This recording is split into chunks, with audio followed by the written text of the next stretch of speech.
friends, and welcome to Screen Vomit, the only movie podcast for normal people. I'm your host, Kayla. I'm your other host, Kali J, baby. Hell yeah. And today, we have a freaking guest. Our guest today is a rocker, one of the coolest drummers on earth. He's in the bands Truman and His Trophy, whom we've had, some would say, all the other members of on in the past. He's also in Hitter and one of my fave bands ever, Meat Wave.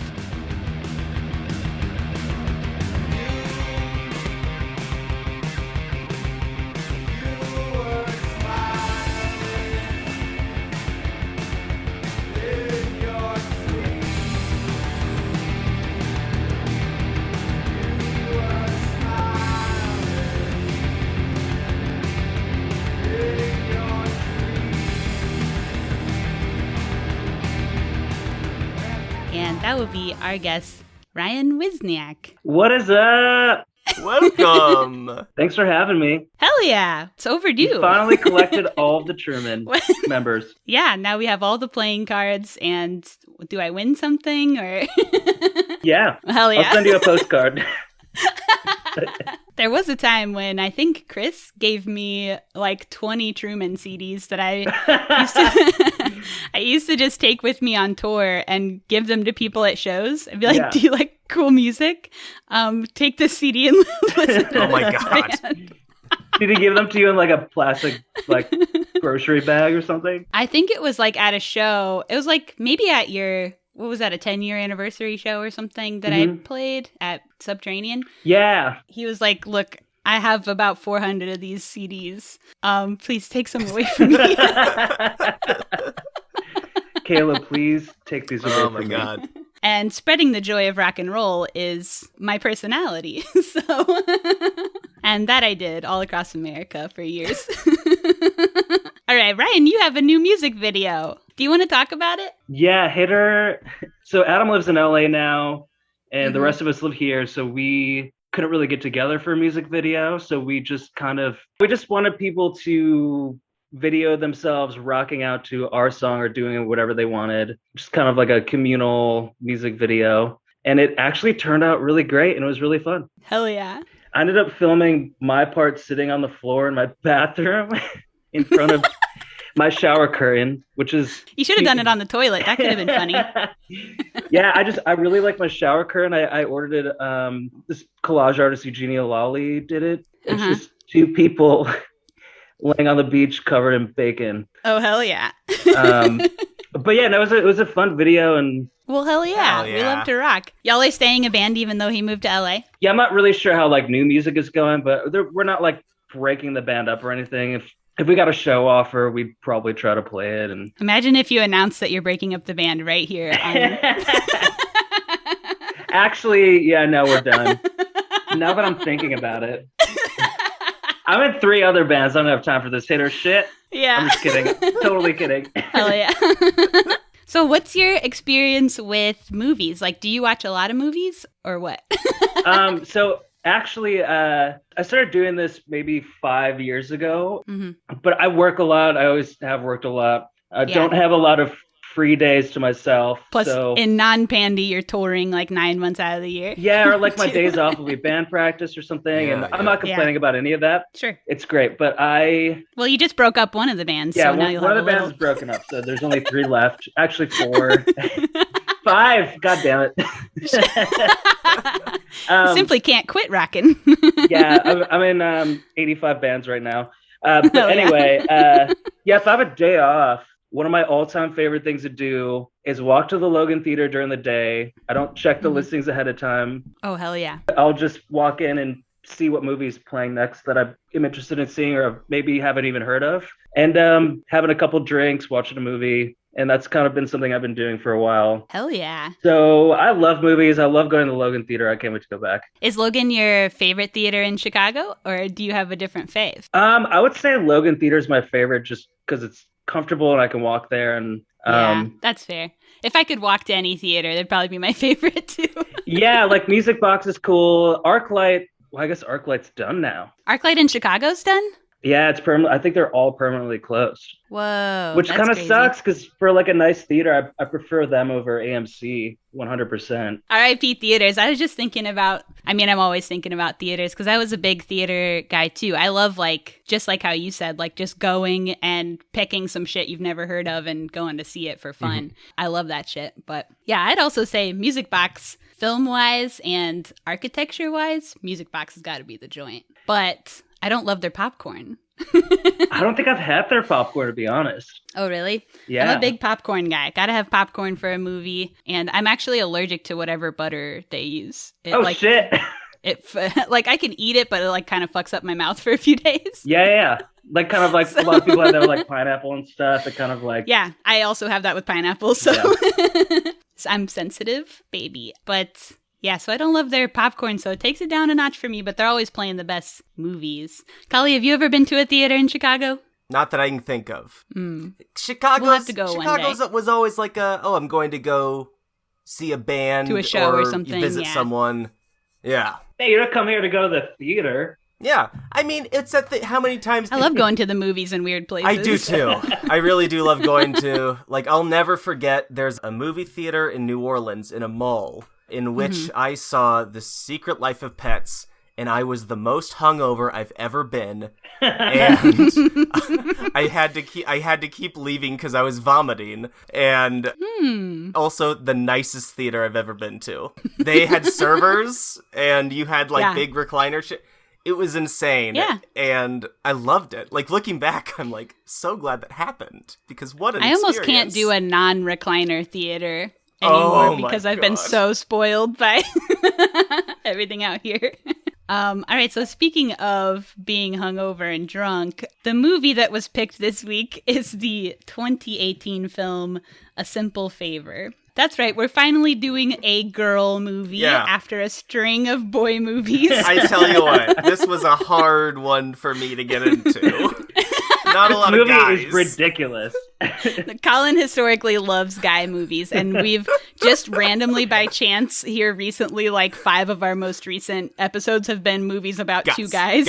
So, well, you did Black Bear recently, right? That was in February, I think. January we recorded. Some of a lot of ours, like we record a couple weeks in advance, so some of them aren't out yet. But yeah, we did do Black Bear. Yeah.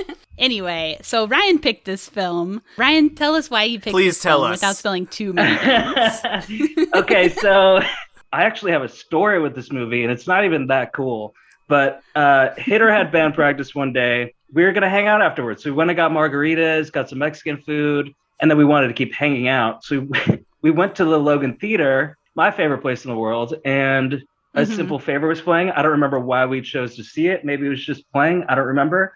I don't remember a lot of things about that because we got so drunk that I don't really remember. I couldn't figure out what was going on during the movie, and I just kept laughing my ass off. And the entire theater was like full of people just like me that were too drunk to figure out what was going on. And everybody was laughing, and I missed all the plot twists the first time because I had to keep going to the bathroom to pee, because if you're drinking beer and water and whatever, coffee. So anyway, I had such a great time watching it, and everybody else in the band was like, that movie sucked. It was the worst movie ever. And I just couldn't figure out if it was a good movie or a bad movie. So I did eventually watch it again. And the same thing kind of happened second time. Because I don't know. But third time's a charm. I bought the Blu-ray on Amazon. Why? For $5. Too much. Well, it's like $4 to rent or $5 to buy. It's also, you might as well.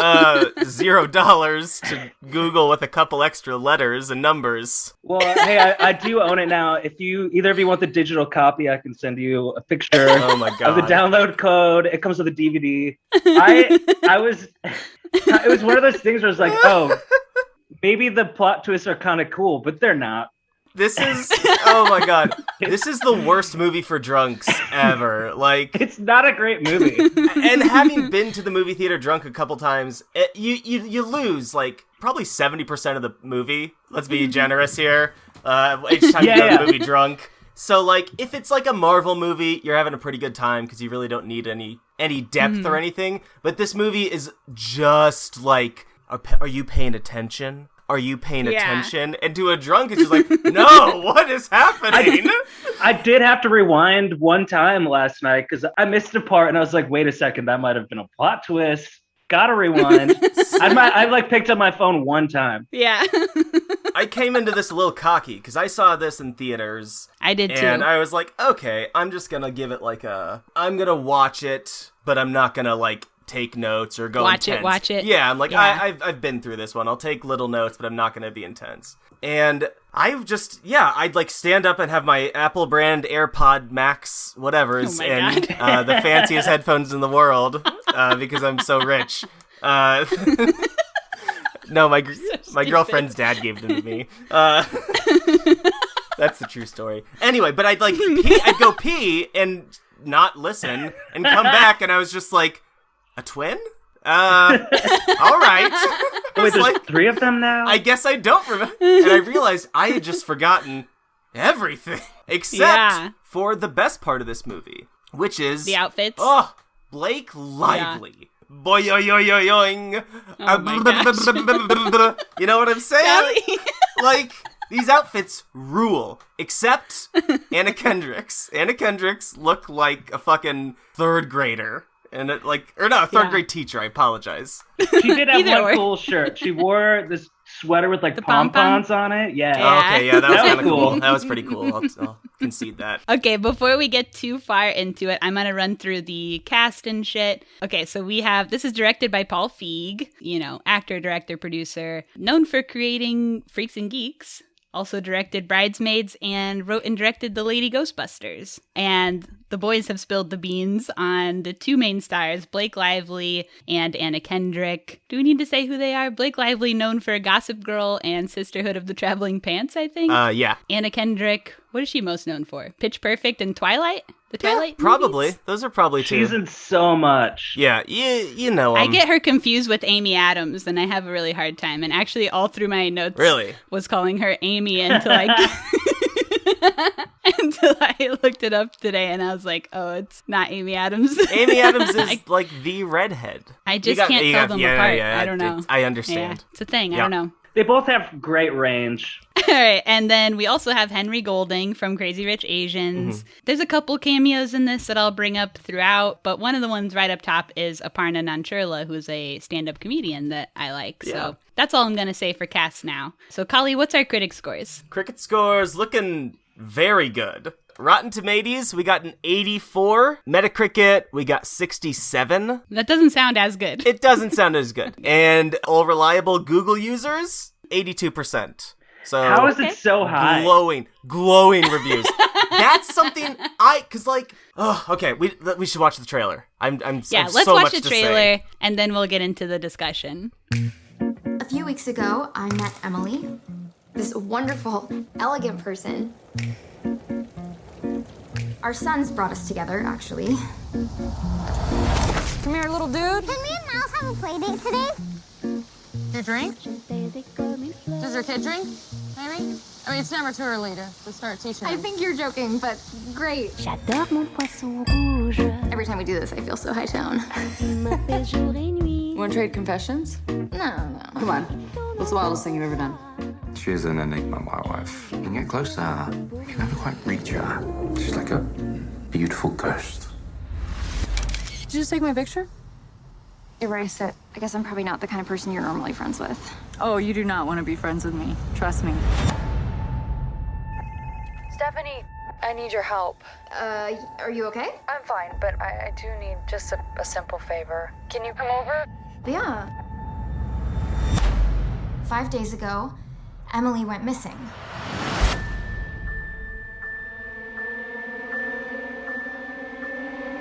I'll warn you, you go poking around in her past, you're gonna find something that is terrifying. She was not a normal person like you or me. I've never seen such a beautiful girl want to be so invisible. I smell her, Sean. I smell her perfume like a ghost. Yeah, it's just you being paranoid. I saw my mom. She told me to say hi to Stephanie.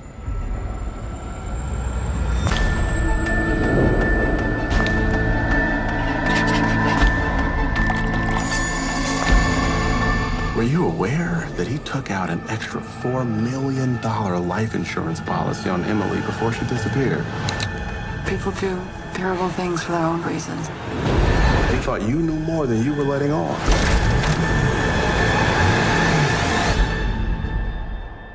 I want to know your secret. Quand j'étais petite. I really don't want to be negative. Like, I really don't want to be mean. Yeah. But I know I enjoyed this movie the first time I saw it. I came out and I was like, yeah, like 3.5, 3 stars. This feels like an eternity ago. Whenever this movie came out. I know. It was only 3 years ago, but I was like, that must have been 100 years ago. It feels so dated. And I don't know if this is like the whiplash effect of like COVID and everything like right before COVID is just going to seem crazy to us. But like, no, this was the lines. Who wrote this? This is like, what? No one talks like this. Does your kid drink? Do you drink? Do your kid drink? It's like, immediately, I'm like, I hate both of these people. I hope all of it, yeah. God. Yeah, they're not likable, and I feel like Anna Kendrick's character, even like the revenge at the end, isn't satisfying because you don't like her enough. You know what I mean? Yeah. We'll get to it, yeah. And she kind of goes evil at the end, too. Oh and my she God. becomes a cop, so we'll get to that. She's just being dark. This movie is basically 2 hours of Blake Lively and Anna Kendrick alternating looking into the camera and just going, we're dark. We're dark. Ooh, we're dark.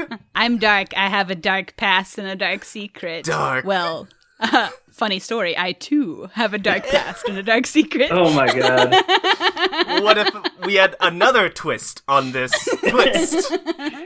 My darker secret has been exposed. Look out, M. Night. Paul Feig is here. Man. So this story was actually based on a novel by Darcy Bell. It was her first novel, and the story she created allegedly was so engaging and cinematic that the film rights were bought before the book had even been published. Oh, hell yeah. Hell yeah. Okay. All right. Yas, Although queen. there are like several differences between the movie and the book, allegedly. I haven't read the book, but just based on online. But yeah, so it was bought before the book was even out. So that's how strongly people felt about this outline, I guess. All right, so I'll just start going through the plot. So we're set in Connecticut, which I don't think they actually say until like 3/4 into the movie. And the whole time I was like, where are we? Yeah, it really helped when they said Connecticut. I remember that. And I was just like, oh, yeah, this is absolutely Connecticut. Connecticut representation. I feel like they don't get a lot. They don't. I mean, for good reason. It's a fucking terrible state. Is it? Name one good thing that's come out of Connecticut. I don't know any things that have come out of Connecticut besides a difficult spelling as a child. A lot of credit card companies. Oh, yeah? And the WWE headquarters. Oh, really? Yeah. Are there any cool bands from Connecticut? No, right? Has any band come out of Connecticut? You know any bands from Hartford? No. Yeah. I played a show on a college campus in Connecticut once, and there was an insane crowd. They actually, it's a kind of a crazy story. They broke into an empty dorm and just had a show in this dorm. So that's pretty cool. So there must have been 100 kids there, and look, a couple people like my music, maybe not 100 people's worth, and even if you put them all together, right? So it was kind of crazy that so many people came to our show for just an acoustic, 2 people show, whatever. And we had some real fans there. I had to pull this girl away from my friend Stone, who I was touring with at the time, past guest, by the way, because she was kept trying to get him to sing her songs and would not leave him alone. the kids were crazy, but wild show in Connecticut. I kind of forgot about that until just now. Yeah, I maintain fuck Connecticut. We sold lots of stuff. I don't know. It was a good show. All right, whatever. I don't care. You probably it. played in Connecticut, Ryan, yeah? Yeah, a couple times. Both of the times were pretty cool, actually. Yeah. It was Hartford. Yeah, I guess weirdly cool scene for being like, what the fuck is Connecticut? All right, so in this story, Anna, not Amy, is a mommy vlogger. Ugh, just starting out, like I was just like, I know, a cringe right up top. Head in my hands. I was like, God damn, this sucks. There's like, I feel like there's like 5 unhinged things that happen like right up top. Yeah. So one of them is she's a mommy vlogger. Insane. Later, we find out that her vlog is actually multicam too. She like changes to a different camera angle. Really weird. That's insane. That's literally insane. Thirdly, the recipe she's making at the beginning is zucchini chocolate chip cookies. Pissed off. I yelled. I yelled a lot in this movie, but she loves zucchini, okay? Yeah. That sounds terrible. Just stop making good things bad. Jesus. Can we just have a sweet, like, not everything has to have a vegetable. Okay? No. Like, Jesus, we get enough of those. I get it's her character, but yeah, it was bad. And then one of the first lines in the film is a titular line. She says, "My best friend Emily is missing. She asked me for a simple favor to pick up her son, and that was 5 days ago, and she hasn't come back." I like that, actually. It reminded me of the title. I was like, oh yeah, we're here. So that's the titular favor. I like when I can say titular, so... Yeah, titular, cool word. I also wondered, like, how often she vlogs, because she says it's been 5 days at that point, and she's like, people are asking me for updates about my friend, and it's like, are you doing this every day, or like, what? That's kind of a lot, isn't it? Where does she find the time? I know. I want to know what she fucking does all day. What's her social media presence? How much time is she spending on this vlog? Because she seamlessly has endless time and money throughout this entire film. Yeah, she's just like hopping off to Michigan randomly. Like, what is she doing? She's allegedly a stay-at-home mom living off of her dead husband's insurance policy, but like, isn't that going to run out sometime? Like, shouldn't you be... 2020. She said she'd put half of it in savings for college. Smart. And then it's like, yeah, in the interim, I'm going to... make my millions on my mommy vlog. And it's well, like, I guess in the end it does pay off for her, but yeah. But it is insane. And she also says up top like 5 times, this girl was my best friend. We were best friends. And then when she goes into her backstory, she says, well, it all started when we met a few weeks ago. Yeah. Yeah. The timeline of this movie, probably one of the most unhinged parts about it. You're right. I think. I agree with that. Several years? Maybe? It should have been several years. I wouldn't call anyone I've only known for a few weeks my best friend. I mean, look, these two characters are two of the most unhinged, totally just like untethered to reality, unhinged drinking game for how many times we say unhinged in this episode. The movie Unhinged is this movie instead, not the Russell Crowe one. This is the unhinged one. Holy shit. Yeah, so they've only known each other for a couple weeks, but they have codependency or some shit. Yeah, best friends, so devastating that my best friend of a few weeks has gone missing. So when we start developing her character, she's kind of an overdoer, overachiever, class mom type person that all the other class moms kind of hate her and roast her all the time. Oh, one of the first things that happens with their kids, and actually sort of the intro to Blake Lively's character too, is when the kids are asking... There's 2 kids. One is Anna Kendrick's son and one is Blake Lively's son.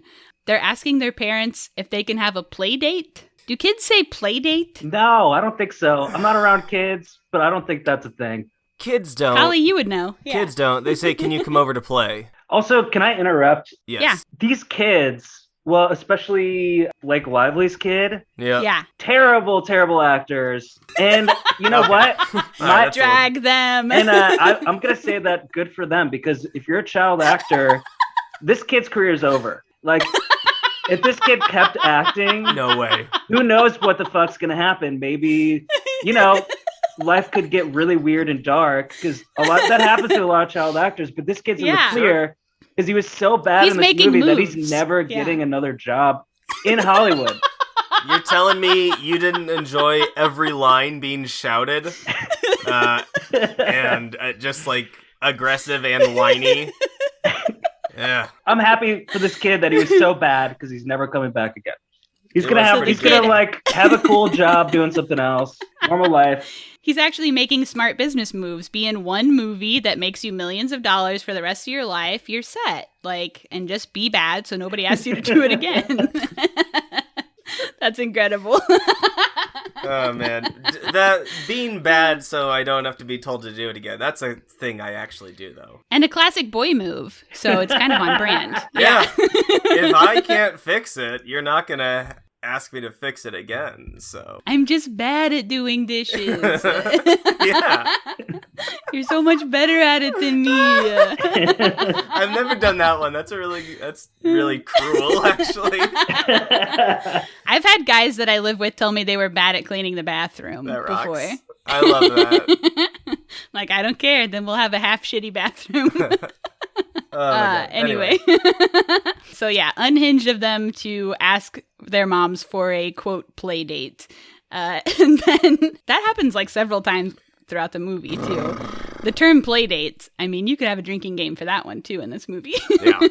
So when we meet Blake Lively's character, she steps out of the car as a girl boss. There's a whole reveal scene of the shoe hitting the pavement out of the car in the rain. It's such a over the top thing. Yeah, we're introduced to her fashion probably first. It looks great. Apparently she had a big hand in her wardrobe for this movie, and she specifically wanted to wear suits a lot to differentiate this character from her Gossip Girl character, who was also a New York fashionista person. Didn't differentiate one fucking bit. Here's the goddamn thing. I have seen so much Blake Lively shit because Lindsay loves... So I have not, so... Lindsay loves Gossip Girl. And there was straight up a time in our relationship, probably around 2018, where we just watched, I believe, the entire filmography of Blake Lively. Let me tell you, there are some highs and lows. The highs, almost always the fashion. She always looks great, but she literally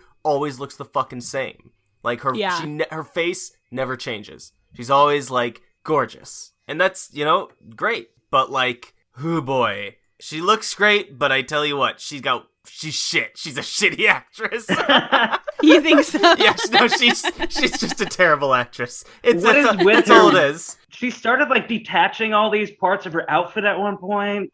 Everything's its own separate thing. Yeah. And I've never seen that. That's really weird. Yeah, what was that? I don't know. Between the three of us, none of us can claim to be high fashion, so I just chalk it up to that's shit that I just don't know about. It just doesn't matter. She talked to Paul Feig and she was like, what if my character... And he's like, here, you're going to be wearing this girl boss dress. And she's like, what if I wore a suit, but no shirt underneath? And I just made it look really fucking hot. And it's just she's just using these movies as a means to be hot and play dress up. And the thing is, go off, sis. Go off. Yeah. I fucking think the thing is, she sucks as an actress, but she fucking rocks. I like Blake Lively because she's just dumb and gets really rich from it. Good on her. So I don't have any comment on Blake Lively because I don't know that I've seen anything else she's done. Ugh. I figured out who the Gossip Girl was in the first 7 episodes. I was like, it's this Dan person. Humphries. Yeah. And when I checked to see if that was true, it was, and I stopped watching it. I tell you what, there are 2 standouts in Blake Lively's filmography of holy shit, they're terrible. One is A Simple Favor. No, this is surprisingly good that's probably why, because I'd watched all of these terrible ones that when I saw this, that's the lines do connect at least. No, Age of Adeline, where she is basically kind of like Benjamin Button type deal, except she reaches the age of like 29 and then stays that way the rest of her life. That's batshit. So it's just like, what if she's hot but lived throughout history and never changed? And it is nutso. The other one is one I can't remember because I just remember it as Blake Lively Blind Movie. What? All I see is you. It's a movie where Blake Lively is blind in an abusive relationship with Jason Clarke. This sounds like a nightmare. It is horrid. It is sounds terrible. Just like one of the most unwatchable. I don't have the words for it. It's awful. At least watch a trailer for it sometime, just so you can get a taste of it. Get a taste. Yeah. Hell yeah. Anyway. Between Anna Kendrick's character and Blake Lively's character, we get like a little bit of an odd couple here, because Anna Kendrick's just like a giant dorky, like, super mom. And Blake Lively is whatever is the opposite of that. Girl boss. Just like all girl boss, sex appeal, like the epitome of cool type girl or whatever. Yeah. And Anna Kendrick, cartoonishly dorky. I mean, she says oopsie every time someone cusses. She's got a swear jar. And she's like 30. I mean, come on. Like, imagine meeting someone like this in real life. Yeah? It's too much. Oopsie, I said a swear word. Imagine someone says that to you, and you have to reply to it. To a grown person. Yeah, I mean, like, to a child, okay, like, I guess, but, like, to another adult, it's insane. That's a lot. This is an unacceptable behavior from both of these women throughout the movie. It's not good.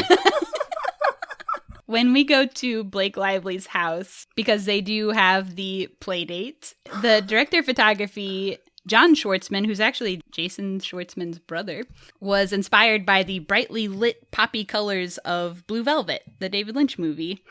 And just in regards to the way everything looks, said the idea was not to try to hide things in the shadows, to just put everything out there in plain sight and let the audience figure it out. So, I don't know, that's kind of like, they thought about it, you know, how bright everything is and there's no dark corners. Mm-hmm. So they're drinking. Of course, all business people are alcoholics in movies. That is, I mean, that's true in real life too, though. That's an accurate stereotype, yeah. I did drink 2 martinis during this movie to get in the spirit. Oh, yeah? Oh, yeah. Yeah, this time, yeah. I did not do the Emily psychotic martini. I did a regular one. Yeah. The vermouth stayed in the glass. I did not throw that away. You didn't splash it onto the floor. My fucking eyes glazed over when they were talking about alcohol. Anytime they're like, the vermouth, I'm just like, I don't care. If you want to do it how they do in France. I don't give a shit. Did you notice when she expressed the lemons, like it blasted out? Yes, I noticed that. I was like, some of the oils do pop up, but like, where are they getting these lemons from? Or was it a special effect? It's so nuts, yeah. It has to be, and they have to have done that in post. It has to be enhanced somehow, because that was, those things sprayed like you just sprayed like a Mister bottle. Yeah, I was really blown away by that. It was aggressive. It was. That's an aggressive lemon. Agreed. Oh, also should note Blake Lively straight edge in real life, so that's kind of interesting. Right. Her character is like a full-blown alcoholic. And her other character in this movie is a heroin addict, but in real life, God, don't. Spoiler alert. Well, I spoiled it earlier, I think. We'll get there. Yeah, you did, sort of. Whatever. So when her husband comes home, her husband being Henry Golding, they basically, like, fuck right in front of Anna Kendrick. Yeah, it was kind of weird. Not a fan. The, like, big smooches, like 7,000 smooches, like big deep ones right in front of her, while also simultaneously roasting each other. Like, I just what is happening? Saying, like, imagine being in this situation. Every scene in this movie, if you were in it, in real life, would be the most insane day of your life. Of all time. Imagine you're just, it's like, oh, I took my kid over to this fellow mom from daycare, and then she, like, sexily showed me how to make a martini, and then... First of all, she lives in a gigantic mansion. Yeah, okay, it was way outside of town, and it was huge, and and we're in Connecticut. And then her husband came home, and they basically just eviscerated each other verbally in front of me while also fingering one another. And I'm... It's too much. Like, what universe are we in? I don't know. I would have been like, I gotta go, and then I would never come back. No! Yeah. Yes, you have to. They're fucking cuckoo Lulu bananas, and I don't need to hang out with those clowns. Watch your own kid, lady. Yeah. They also describe the guy's character several times as like a failed novelist. Because he's like rich because he wrote a book 10 years ago and never wrote anything else. But he is also currently a college professor. So like he does have like a good job. It's not like he just like sits around all day and like doesn't write. Seemingly at like a nice college. Yeah. They just play up that he doesn't write like so hard. I thought that was kind of goofy. He starts writing some paragraphs again eventually during the movie. Yeah. He announces that he's been inspired to write some paragraphs. So, oh my god, by someone else currently later in the movie. Oh my god. There's one point where Anna goes to take a picture of Blake's character or whatever, and she really freaks out to have her picture taken, which is a shame to be hot and never get pics. What's the point? I know. See, I just want to point out again, all these scenes are played so... I don't know what happened between then and now. Like, something distinct happened that made me feel so much more cynical about every scene. I'm just like, what the fuck tone is this? Like, is this really it? I was just... Anyway, continue. They do really try and play up how Blake Lively's character is, like, impulsive and like makes bad decisions and like cusses and like is just kind of a baddie or whatever. Oh my god. She's like so edgy. I think there has been something. We've seen a growth in edginess in common day shit. Like, I feel you could go to Kroger and get a package of napkins that said like, shut up, motherfucker. Drink up. Like, that said, like, drink up, you dirty slut. I feel it's pretty just like, it's actually girl boss to cuss, so. Like, my mom has a notepad that says, like, shit I have to take care of. And she's, like, thinks it's the coolest thing ever. So. That's pretty cool. Yeah, anyway. like, Blake Lively's character, there's many scenes of her, like, on the phone with her boss, and she says stuff like, do me a favor, go to the other room, shut the fuck up, and never talk to me again, motherfucker, or whatever. Like... It's insane. It does not play well. I wrote down this line where she says, the nicest thing I could do for Nikki is blow my brains out regarding her son. It's like, okay, edgelord, we get it. Like, oh my god. It's just pretty over the top. It is. Everything about this movie is over the top. That has to be the tone, right? Like, he's playing everything so exaggerated. So another time that Blake and Anna are together at the mansion, they always hang at the mansion and never at Anna's house. They do a secret reveal where Blake reveals that she had a threesome with one of her husband's students or something. And then when Anna does her reveal, first of all, she had already revealed that her brother and husband died together in a car accident. And her brother... Just keep going. We need all of these details. Her brother, she met as an adult at her dad's funeral, who was actually played by Dustin Milligan from Schitt's Creek. Okay. That blew me away. I did not realize that. No, I didn't either. Yeah, it was cool to see him in here. But, so that's her brother. And after her dad's funeral, she fucked her brother. And after that secret reveal, Blake, for the rest of the movie, calls her a brother fucker and... just kind of drags her for revealing her secret that she convinced her to reveal. So, kind of rude. The whole, that was, I remember fucking dying in the theater. I did catch that part when that happened. I was losing my shit.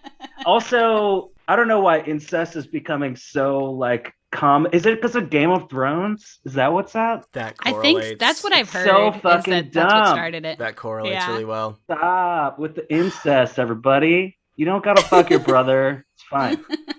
There are so many people who are not your brother that you actually could fuck. Okay, is this movie a comedy? I don't think it knows. It's described as, I wrote it down, hold on, a mystery/comedy. Okay. I think it's supposed to be a little bit comedic, especially towards the end. It gets really campy. Yeah, it does. Oh my god, the way it ends. The beginning is tonally crazy. You don't know what the fuck this tone is, but the more we go on, the amount of like comedy and camp that's put into this, at a certain point, you're just like, all right, I'm here for the ride because none of this shit makes sense.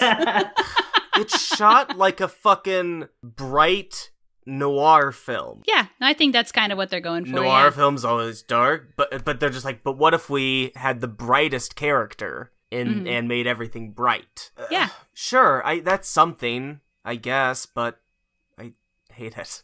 They're just trying to do something different. Yeah, no, I appreciate that vision, though. Paul Feig historically works more in comedy too, or in mixed genre comedy like Ghostbusters. So yeah, it's kind of his whole shit, I guess. Yeah. We're up to the point where the titular simple favor comes into play. It goes down. Yeah. Anna gets the call to pick up Blake's kid from school, and then Blake just kind of disappears for several days and leaves her with the kid. Nobody kind of really knows what's going on. So the husband was out of town, he comes back, and they call the cops to report her missing. Nobody really seems that concerned that she's missing in general, though. No. So Anna's kind of on the case for this for some reason. Well, it's her best friend. Oh, yeah. Her best friend. You're right. She goes to her job, and we get a Patty Harrison reveal as a little cameo. That was tight. I didn't even remember that she was in this. I neither. I love Patty. Shout out to Patty if she's listening. Patty is so fucking funny. Oh my god, she's hysterical, and in a way that like you just never know what she's gonna say next. And you also never know when she's joking and when she's not, which is incredible. Her Instagram is incredible. Yeah, and I don't know if like she has a podcast and like she appears on podcasts a lot, so I've listened to a lot of that kind of stuff too, and yeah, she's just fucking so cool. Hell yeah. Everybody at the job is rude to Anna. They're not being helpful. So Anna's snooping around, and this is, I think, where we get the first, like, okay, this is actually, like, supposed to be comedy type scene. When Anna's trying to sneak around the office, but literally everything is made of glass and see-through. But she's really trying to, like, Mission Impossible, but, like, all the walls are glass, the desk is glass, like, the chair is glass, like, I don't know, everything in there is glass and see-through. That was the first time where I was like, okay, this is trying to be funny here. Yeah, it just didn't, I don't know. That didn't hit for me. I mean, I wasn't like LOLing, but like... I was like, yeah, there it is. She does the scene where she runs up the stairs next to the guy that's carrying the clothing is pretty ridiculous. Yeah, also, this would be a good place to destroy in a Marvel movie because there's so much glass. Yeah, true. Oh, hell yeah. Did we watch something recently where there was a bunch of people going through... Oh, Nice Guys had a bunch of the candy glass, too. Oh, people going through glass stuff. Tons. Anyway, so while she's under the glass desk is when she looks up and sees that Gotta Have Faith pic of Blake's twin sister. But I'm kind of wondering, like, what... If you really think about this pic... What's going on here? Somebody clearly mailed this to Blake to like try and blackmail her or get her to come out or something. Yeah. But it's like, it's a picture of her twin sister, and the caption is her twin sister's name, right? Yeah. Yep. I mean, I guess you just have to read the book to figure that one out. Because ultimately her sister is the blackmailer, right? So like, what's the deal with this picture? There was a picture and she looked at it. That's how I read it. Tell you what, I took it at surface value. I was like, there you go. Let's keep it moving. Let's keep it bopping. So they do find Blake and her rental car in a lake in Michigan dead. Allegedly. And so they have a funeral for her. And as we know, funerals make Anna Kendrick get a little randy. Yeah, so... it's the only thing that makes her horny. It's like, if there's some sort of trauma going on, she's like, let's fuck. She's in. If someone has died. Hit me up. That's the time, yeah. So she F's... My mom just died. So she F's the husband and, like, weirdly, like, instantly becomes sort of his wife. Like, I mean, she's not, but, like, they, like, start staying there every day. She's, like, fully cleaning his house, making him dinner, like, getting home from work, like, hi, how was work today, honey? Kissing, type stuff. Like, if it was 90 Day Fiancé, she'd be considered an Insta mom. Yeah. If only. If only this were 90 Day Fiancé. So she just kind of assimilates into this family so quickly, it's kind of freaky. And I mean, you gotta think too, like, you really just can't think about this movie too hard because, like I said, at a certain point, you just gotta kind of arms up, I'm along for the ride. But, but like, she has a kid too. Like, isn't it weird to just like fuck up her kid's life? Like, he has a home, you know? Yeah. I don't know. The kids would be way more fucked up by everything that happened than this movie shows. Yeah.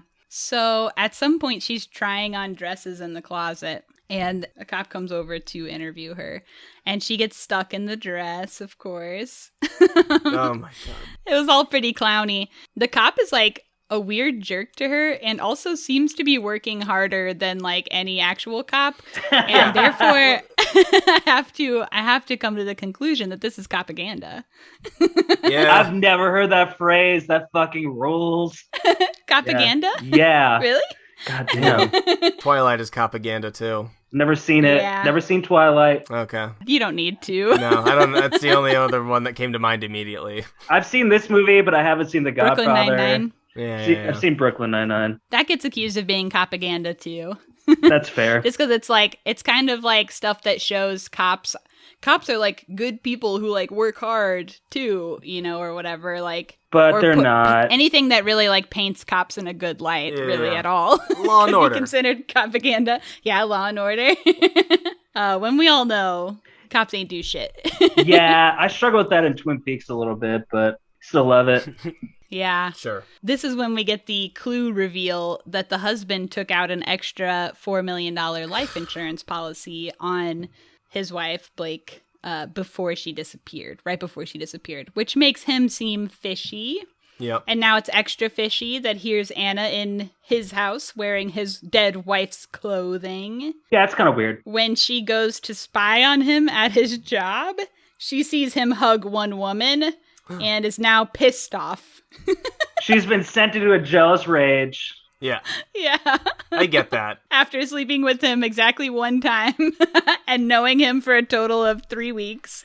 Well, we've all been, look. It was the TA that he fucked in the threesome. Oh, yeah. So. Okay, you are right. Or that he allegedly fucked because he says that he didn't. That's later true. on. He claims that his wife is a pathological liar. So when they do have one of these family dinners, the kids say that they saw Blake. And of course, the parents just gaslight the fuck out of him. Shut the fuck up, child. You so dumb. You wouldn't know your mom if she bit you on the ass. Have one of these hangover smoothies, kid. Yeah.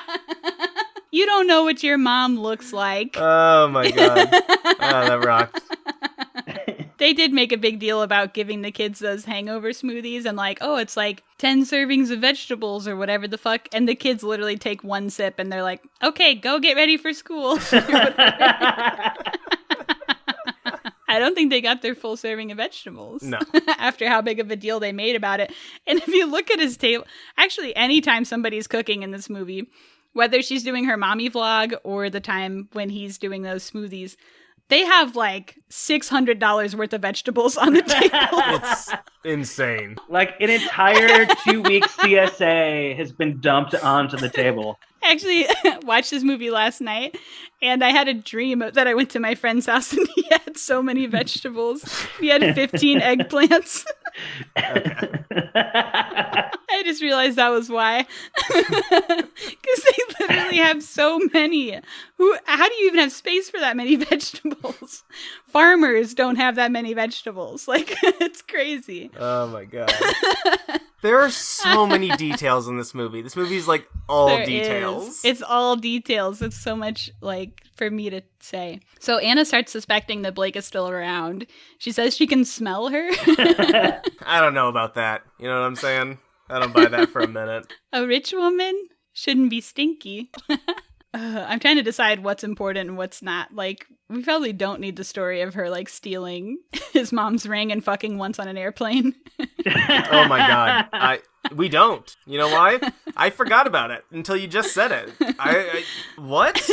Yeah, there's just so many vignettes to reinforce their characters that so much. The characters are well defined. I will say that. You know these Yeah. characters well, but you know them very early on. Yeah. And then the rest of the movie is spent like, oh, but she's mysterious. Like with Yeah. Blake Lively, it's like, it's kind of unhinged how they tell that story too, because he's like, we fucked once on an airplane. 9 months later, we had a son. And it's like, What? it seems like y'all have this crazy sexual relationship. Like, how do you know that's like the one time, the one time we fucked, Yeah. we made baby? So insane. It's unhinged. That's it.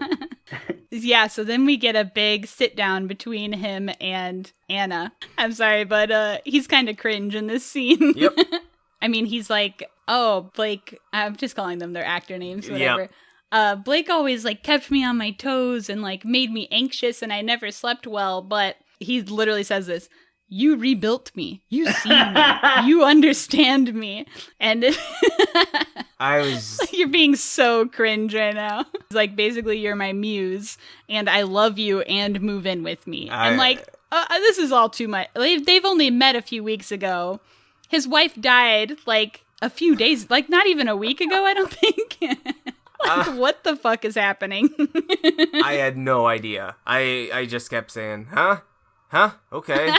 And you just have to accept it and move on. And watching this movie is a great metaphor for, how to get through life. You just accept what you've been given, and you're like, I guess I'll try to do something with this. I guess I'll try to see if this makes any sense or means anything. And sometimes it doesn't. That's what I'm telling you. Sometimes At a it certain doesn't. point, you gotta throw those hands up and be like, I'm along for the ride, baby. Yep.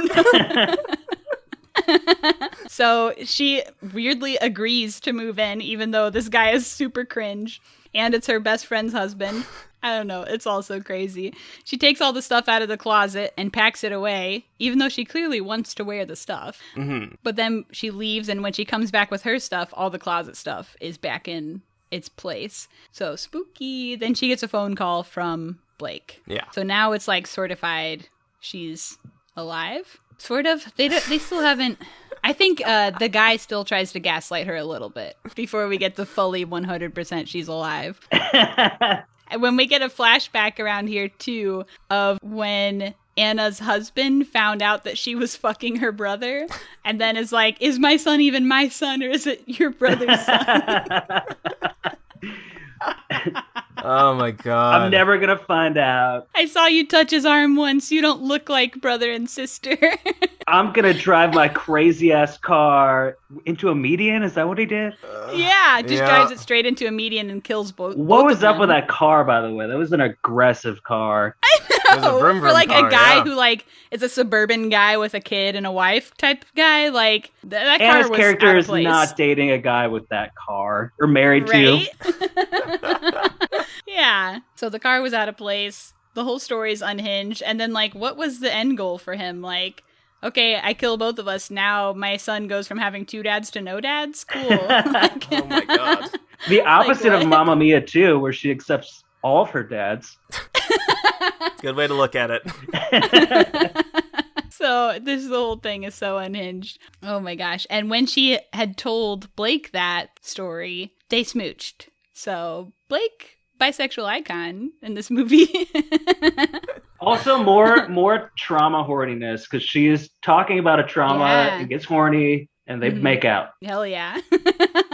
So from this point on, I think we go into the more heavy detective work. And I think it also takes a lot more of the throw your arms up along for the ride, because a lot of this stuff gets real flimsy.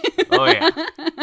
So there was a big painting of Blake's vagina in her living room, and Anna finds the artist's home address, ?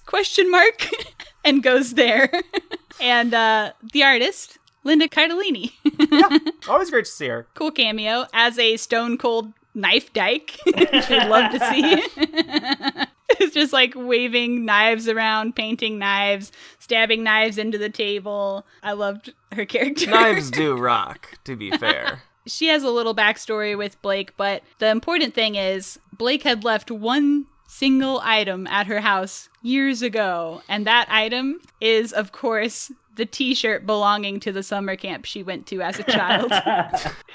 Just couldn't be more my of God. a clue. And So Anna goes to this childhood summer camp, pretends to be an interested prospector, says like, oh, do you have pictures of your old campers? I'd love to see them. Like, not creepy at all for like a grown person to go to a camp and be like, can I see pics of the children, please? This was so upsetting. Don't do that. They let her go to the basement alone to look at the pictures. And the first book she picks turns exactly one page. And there it is, a picture of Blake and her twin sister, Faith and Hope. Oh, got it. Super easy. It must have been from like, later on they say this was 10 years ago, but in my mind at this point it was 20 years ago. And she just randomly like picked one, and that's the one. 20 years of books she could have gone through. Yeah. Crazy. And through finding this one picture of these twin girls who are named Faith and Hope. So like, I haven't been naming the characters their names, but let's just say that Blake has been going by neither Faith nor Hope throughout this movie. So this is a reveal. Yeah, she got her name is Emily, which is not. She didn't even look like an Emily. No. Emily is not a girl boss name. Sorry to any Emilys. And through finding this one picture from however many years ago, also finds their home address. So. Oh, that's there too. Okay, got it. It's just, it's there. They just keep falling into, it just seems to be unraveling itself quite easily. Yeah, and at their home address, she finds their mom who has Alzheimer's and loves to spill beans and gives her all the details she needs. Oh, thank you. Yeah, please, thank you. And while she's at the house, too, we get that goofball scene where the old man, like, kind of chases her out of the house and, like, literally speeds after her down the road and, like, with the shotgun. It's, like, this whole, like, intense moment or whatever. Knocks on her window with the shotgun and is like, oh, hey, where are you going? I just wanted to order a shirt, too, because she, like, pretends she's a fashion salesperson or something, which, does that even exist? I don't think so, but... No, because nothing stops her. She never receives, like, a hindrance. Like, at every occasion, she just kind of, like, twirls around and gets it done. Yeah. But none of that, like, that's a scene where you totally cannot think too hard about it, too, not a because, bit. like, not one part of what I just said makes any goddamn sense. That scene was psychotic. And even, like, once he does catch up to her, like, at the fence or whatever, he had to have gotten out of his car, made a point to grab the shotgun, and go over to her car. But, like, if all he wanted was to order a shirt, why did he even need the gun? Like, I don't know. None of it makes sense. Like, it almost could have been like he was trying to be funny, but like he didn't act like he was trying to be funny. He was just being a fucking weirdo. I just didn't get it. And he knocked on her window with the shotgun, which is essentially pointing it at her, you know, like, I don't know. They should have had him accidentally shoot the window out and then ask for a t-shirt. That would have been funny. Oh my God. They didn't go far enough. Or like blow her wheels out or something. Yeah, that could have been great. It's all so crazy. Or like they could have had him like chase after her and then be like, oh, your oil's leaking. I saw it on my driveway or something. I don't know. That would have made like maybe more sense. Something or like your like taillights out. Rather than like, I want to order a navy blazer. Also, does that man look like a man who wears a navy blazer? He's like a backwoods hillbilly, like with a shotgun guy. Just didn't accept. I did accept it. I'm sorry. I was like, yeah, okay, sure. Let's keep it moving. So next stop is the library, where she says, hey, I need all the arson-related news items from the last 20 years. Oh, great. I've got them right here. I know. My name's Google. And then she goes on that, what's those things called? The newspaper look-at machine? Microfiche? Yeah, the microfiche. First thing she scrolls to, this arson with two twins, however many years ago. First thing I found. Bada bing, bada boom. Oh, easy. She's got the clues. Yep. All right, next thing. So she keeps doing her mommy vlog on the road and is like spilling all the beans of what she's doing, subtweeting Blake really hard. And that's the first time that we see Blake actually watching. So then we have like 100% confirmation she's alive. She's not a ghost or something. Mm-hmm. Anna is like weirdly aggro about this whole thing. Like she's like pissed at Blake. Yeah. For, like having this secret or something. So she's feeling like really strong that she like, oh, now I know your secrets of your past and I'm strong and like, fuck you, kind of. I feel like the mood here is strange. Yeah. Yep. After she does that subtweeting mommy vlog, she like goes in the car and has like listens to like gangster rap or whatever. That's weird. how you know when white people feel powerful is when they start listening to gangster rap or whatever. And doing it. And I'm doing the rap. And I'm Anna Kendrick. And isn't it funny that I'm this tiny white girl doing a tough guy rap? Like, it's... I get it. When before she was just listening to like Mambo No. 5. Like, I much rather would have seen her listen to like Mambo No. 5 or like the Gin Blossoms or some shit. Please. And like Yes. go off on that and be really stoked than like have this goofy... I mean, not that there's anything wrong with rap, but it just, you know why it's in this scene. Yes. And it's corny. Yep. Yeah. The soundtrack to this movie is very bizarre. Yeah. There's not a lot of music, and when it shows up, it's weird. It's weird. Yeah. It's like Mambo No. 5, like 4 French songs from the 60s, this one rap song. I don't remember anything else. That's all that stood out to me. What was the point of all the French? I was like, is this influenced by like French noir films? Is it like a weird influence it's trying to show? I don't know if it's just trying to say like, this is like rich, like elegant, elevated music that like a normal plebe wouldn't listen to or something. It just kind didn't... of felt like what they were going for. It just made me confused. It's European. It's fancy. It made me confused. That's it. She has, throughout this time, been in Michigan or like wherever the fuck for like several days. And like, did she just like bail on her son? Or Yeah, like who's watched that? after being like such a hands-on mom, and suddenly she's just like, nah, I'm gonna be out for a few days. You guys figure it out what to do with my son. You didn't finish those hangover smoothies. They're still in the fridge. Yeah. Yeah, I gotta that just go. was like kind of crazy. Did she drive there or fly or what even? I think she drove, because she's like driving a car. It's like not close. No. It's a very far drive. Yeah. They don't show her flying though, right? Right. Yeah. That is a far drive. It's got to be like a 15-hour drive or some shit. Yeah. Insane. But Love she's that. running on mom power. Yeah. Okay, tries a hangover smoothie once. So next we get the husband going to a lunch date where Blake confronts him with a gun. That was kind of a fun scene, actually. Yeah, I mean, it was fine. It was definitely a callback to the plane scene from earlier. We find out why she's doing this in that scene, which is that she wanted to fake her own death to get that $4 million life insurance money. So they could have money? So they could have $4 million? Something like why that. Why are they so poor, first of all? Doesn't she have like a super crazy, like high stakes job, like in the city? They both and her husband is a professor. Yeah. So like... Look at their house. I don't know. They say it's a money trap, though. I don't know. They spent all their money on vegetables. Yeah, that's yeah. Vegetables and vermouth. And like, look at her clothes. Like, the chick is not poor. Okay, she don't know poor. No. So at this point, the entire premise of the whole movie is pretty weak. Anna subtweets her on her mommy vlog and sends a coded message to meet her at her own grave for martinis. Okay, I did not watch the extras, but there is an extra on the Blu-ray feature titled Gravestone Martinis, so. Oh, really? Yeah. Interesting.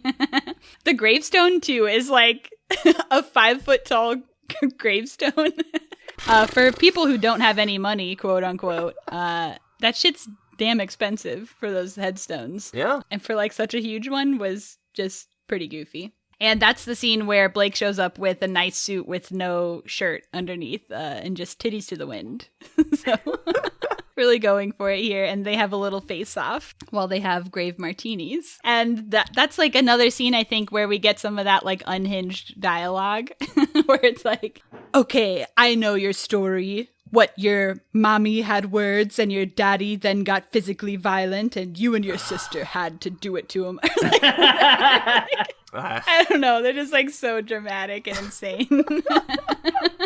Then we get the story of her meeting her twin sister at the cabins at that childhood summer camp place, who was trying to blackmail her for $1 million, or else she would go tell the cops what they did. Is she living in a shed on the lake? I don't know where she's living. Because it's a beautiful, beautiful lake. Like, that is some, like, it primo... Oh, yeah. I don't know where she's living, but they definitely met up there. And at some point, the twin says, it's, like, so fucking hot outside. Let's go swimming. But when she says that, she is wearing a full coat and pants, and the regular sister is wearing a turtleneck, a vest, and a coat. Like, they are fully dressed. Why did they go skinny dipping? Why? But she says out loud, it's so fucking hot, let's go swimming, and then gets naked to go skinny dipping. It's just like... But they're both wearing full coats and pants. This is a movie where, like, so many people said yes to all this stuff. And I guess, I mean, it was a book first, but it's still kind of... Yeah. Someone must have had a very strong personality on this movie, because everybody is just saying yes to all this batshit crazy cuckoo Lulu stuff. This scene was actually different from the book, because in the book, I think the sister kills herself.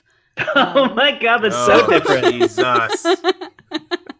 And in the book, the husband knew everything, and in the movie, he doesn't. So that's there's huge. several differences. That's very big. Yeah. Oh my so God. what happens here is that Blake drowns her twin sister. And then, that's how we get the body that ends up being claimed to be her dead body. They had the same tattoo. Same person. Yep. Same tattoo that they got for their... They wanted to get a tattoo when they were splitting up. So they got like the most corniest thing. Okay, so we just lit our dad on fire, so we're going to get some flames. And then we also have a dead sister named Charity. So let's throw in the symbol for charity on this. And that's our story. Yep. It was. Just the goofiest shit.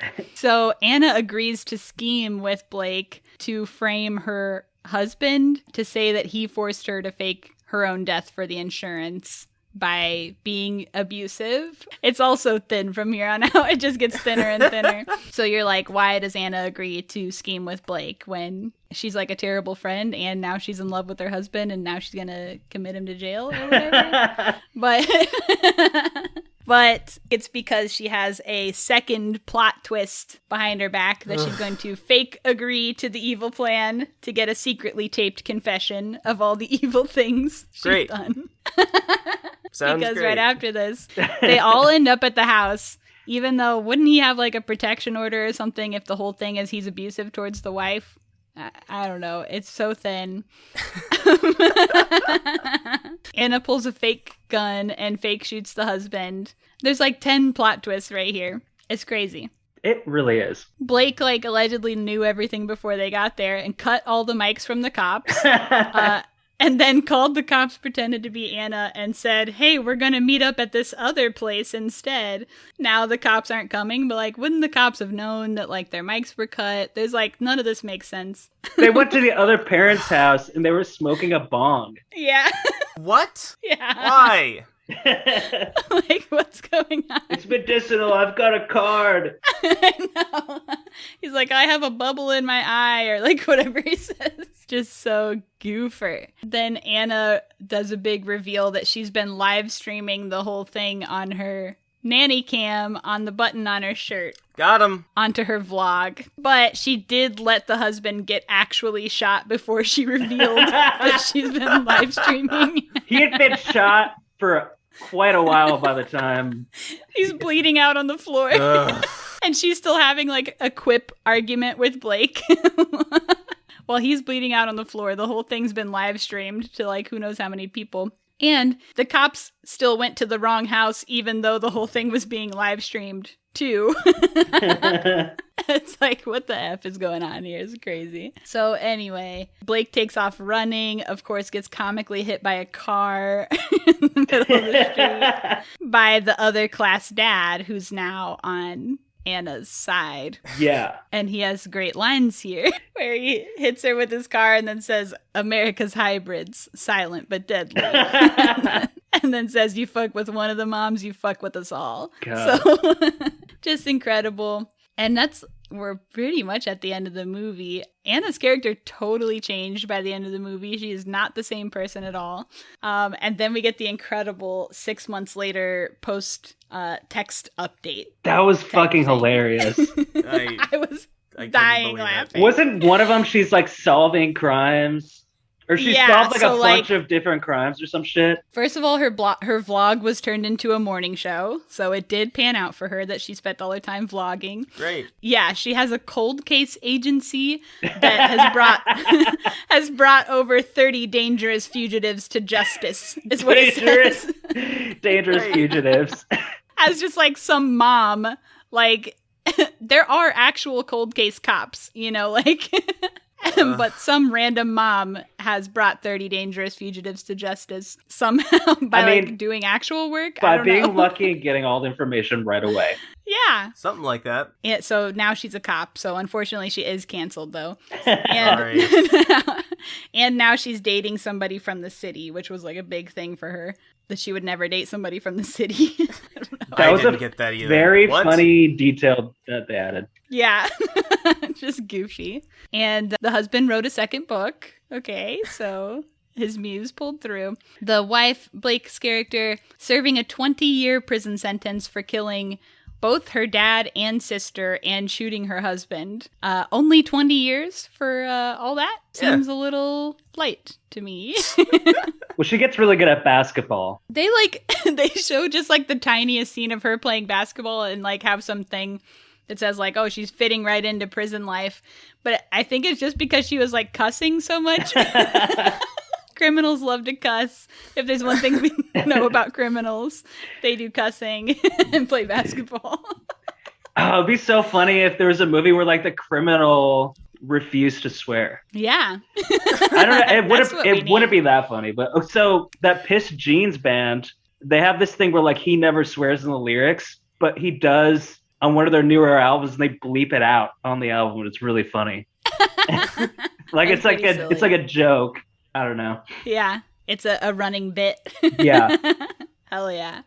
So this movie was originally, this is insane when I saw this. This movie was originally supposed to end with an elaborately choreographed flash mob. Ending in Sean proposing to Stephanie. Sean, the husband, proposing to Anna Kendrick's character. I would have died. However, that tested negatively, and so they cut it. Yeah, it tested negatively. I want to see that cut, though. However, it's allegedly available as an extra special feature on the Blu-ray. God damn it, I'm not gonna do that. Ryan. Yeah, I could send you a video to you all if you want. Okay. If you need more A Simple Favor content, I have the Blu-ray. Send us a video for sure, because I'll at least send it to me because I'd like to see it. I will. That's fucking unhinged. Yeah. What? That's truly nuts. I can't imagine what that would have even been like. You're about to find out. Hell yeah. So that's roll creds. We've reached the end of the film. So now we get to score it out of 5. So what are we thinking out of 5, y'all? Goddamn. I'm going to say this movie, getting through the first half, wasn't terrible. But then it just loses like all of its steam by adding all these crazy twists. And I feel like it could have maybe gone somewhere cool, but it doesn't go anywhere cool. I'm going to give it out of 5, huh? Yeah. Yeah. Maybe a 2.5. Okay. Give it a 2.5. Sure. Kali, what do you think? Okay. All in all, I think this is a perfectly fine movie. But I say that with gritted teeth because I really don't fucking like it. But I don't want to just be negative about it to be negative. Like, yeah. But just trying to be objective, I think it's just a 2-star movie. Okay. I think from my perspective. Yeah, just 2 stars. There's a few very funny moments, so it wasn't a total waste. Oh, it's... when we describe it as a wild ride in Unhinged, like, Unhinged goes both ways. Like, there were moments that were fun. Yeah. But a lot of the time, it just kind of felt... it just felt a lot of it was very cringy. Yeah. Sure. Yeah, Grandma. Yeah, what about not you? much of it did make sense. There was kind of a lot going on at all times. Mm-hmm. I do feel like, though, that the first time when I saw this in theaters, I like straight up hated it. I thought it was terrible. But like on second viewing, I think I kind of enjoyed it a little more, and I found the camp of it all to be a little more entertaining. Yeah. just that, yeah, throw your arms up and along for the ride type shit. Like, is this like a good movie? Like, no, it's not. But like, but I could sit through it. And if you're like a normal person who likes movies, I think you'd probably think this was like fine. Sure. So I'm going to give it a 2.5 as well. Hell yeah. I don't know if that might be too high, but that's what I'm going That's with. what you're going with, yeah. It's not too high. It's perfect. So yeah, 2.5 from me. It was fine enough. And you know what? I did appreciate a lot of the little cameos, too. That was fun for me, just being a fan of these people, seeing them pop up in something random. So, Hell yeah. All right. That's what we think about that. Would we recommend? No. I used to tell people, after the first time I saw it in the theater and didn't know what happened, I used to tell people that this is one of the greatest movies of all time, that you should see it. And now nobody will ever take your recommendation again.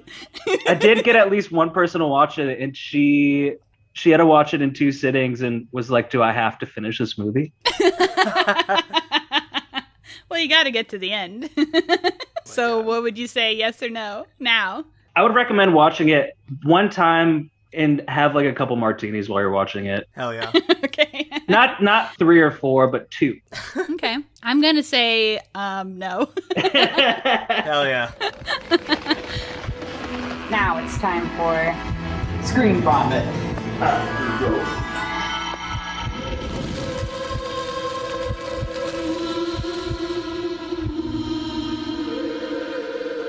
So in this part of the show, we just go off about whatever else we've been watching lately, movies, shows, whatever else. So, Kali, what you been watching? So I watched 2004's Primer.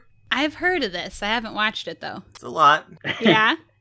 I was like, 77 minutes. Bada bing, bada boom. In and out. And it's like, no. Do you want to hear just like insane scientific and technical talk down to the minutia? Is this like a Cosmopolis feel? No, it's pretty good. Okay. But I need to watch an explanation video. Oh, okay. It's one of those. A It's film like, you have to research. It's a to lot. Understand. It's a lot. But it's tight. And then I watched Grave of the Fireflies, the 1988 Isao Takahata film, the other founder of Studio Ghibli, besides Miyazaki. Big old downer. This movie, not bright and sunny. Very depressing. Oh, yeah. It came up at work the other day. Somebody said that they went on their first date with someone, or like their first time hanging out with somebody, they watched that movie, and he's like, I don't know why we did that. Bad. They did not end up together. No, you don't. It's one of the, it's so intensely sad. Damn. But it was great. Anyway, that's all I've been watching. Oh, that's it? Yeah. Okay. Ryan, how about you? Oh, man. So I started reading again, and then WandaVision came out, and I watched the first episode. I hadn't seen really any of the Avengers movies. Mm-hmm. I didn't even know it was totally part of that universe when I started watching it. And I got 2 episodes in, and I found that out. I was like, well, I'm going to watch every Avengers movie. And there's a lot of them. Sick. So it was like a weeks-long undertaking where I was just sitting at home after work watching every Avengers movie before I completed WandaVision. That was a lot. Pretty fun, generally. I also just finished Twin Peaks again last night. Hell yeah. Which is something I used to watch it pretty much year-round, and now I just do it once a year. Oh, yeah? Yeah. I'm trying to think. Since the 90s? Since 2012. Oh. I just started watching. I don't know. I would get off of work really late, and I'd get home at like 3 or 4 in the morning, and I'd work like a 12-hour shift at this bar. So I was like totally wired, like, because it was a very busy bar. So that was my way to wind down, was watching Twin Peaks. Yeah, that makes sense. I tried to watch Legion recently. Oh, I love Legion. Do you hate it? Oh, no. I watched the first episode, and it's the least bingeable show I've ever seen in my entire life.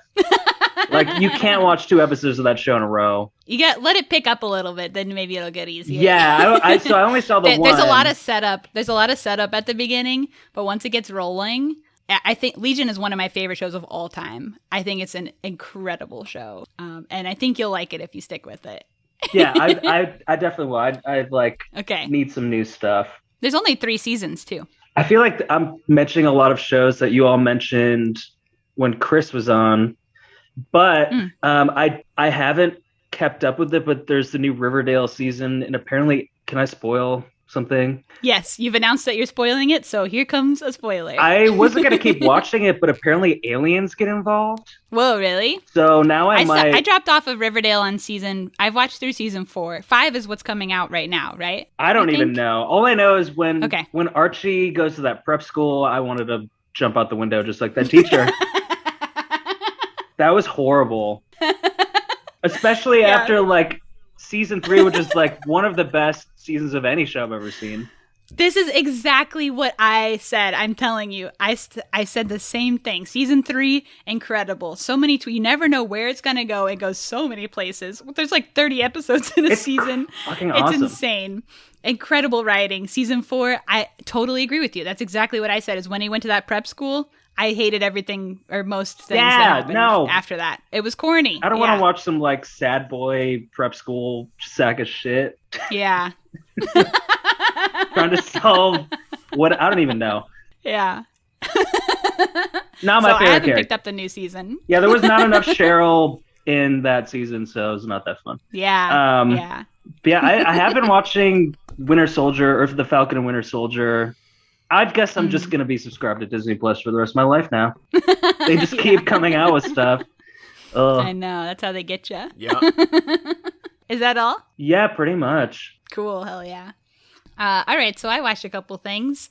I watched the film Happiness, which is from 1998. It's a Todd Solondz film, if anyone's familiar. He also did Welcome to the Dollhouse, which is a movie that I really like. So this movie, Happiness, has Philip Seymour Hoffman. It also has Lara Flynn Boyle from Twin Peaks, speaking of Twin Peaks. It was so good. I love Solondz. I want to watch more of his films. I haven't seen a ton, but so this movie is sort of follows each member of this family through their different paths trying to find happiness, but it's really all about like sexual perversions and like the way that they approach taboo topics in this movie has never been seen before or since, in my opinion. It was a weird movie, yeah. So cool. I mean, it's like fucked up, but like it's really cool. I really liked it. It's also not streaming anywhere and also not really available for purchase, but I was able to find the DVD at my library and check it out. So check out your local libraries, kids. I can't believe, I mean, knowing the content of this movie. But it was at the library. Yeah, that surprised me a little bit. Yeah. I also watched Gummo. Weirdly, for the first time. This one has weirdly eluded me over the years, but one of the most iconic cult films maybe of all time. Especially if you see the poster, you're like, I know that one. Have y'all seen Gummo? No, I've only seen Spring Breakers and whatever his newer one was. Yeah, I haven't watched Spring Breakers yet either, but it's on my list. But anyway, insane film, so cool. A lot of it is just like he gave cameras to like people on the crew or just like random people who lived in this town and just had them film shit and cut it all into the movie.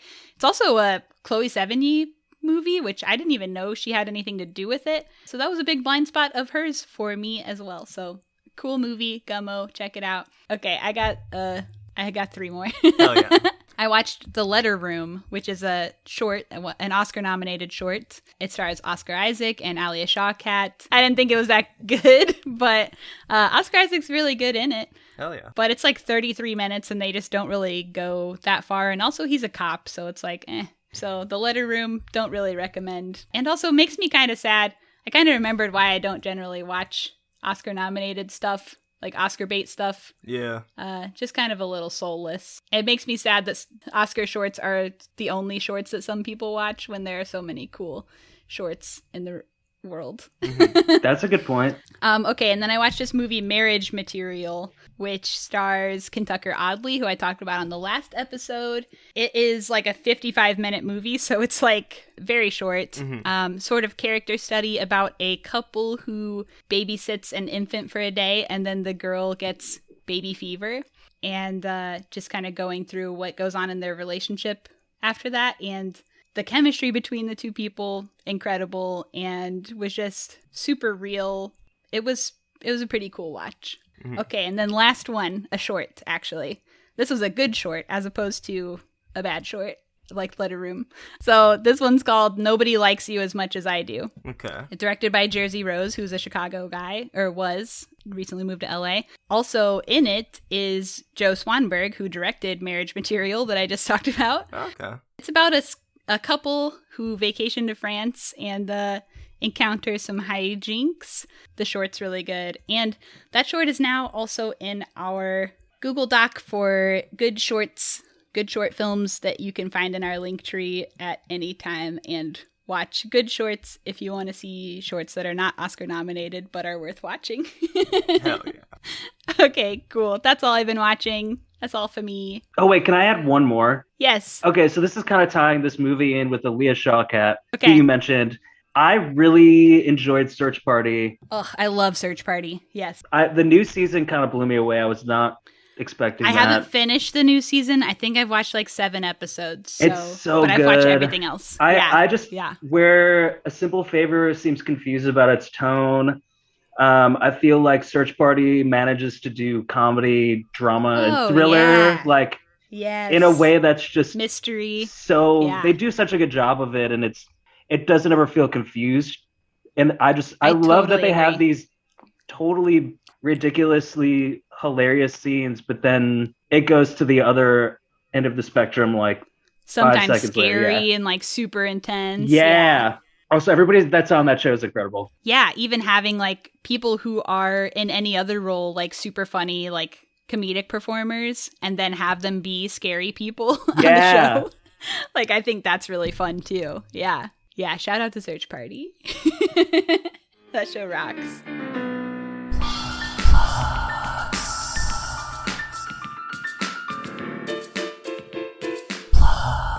Ryan, what you got to plug? Anything?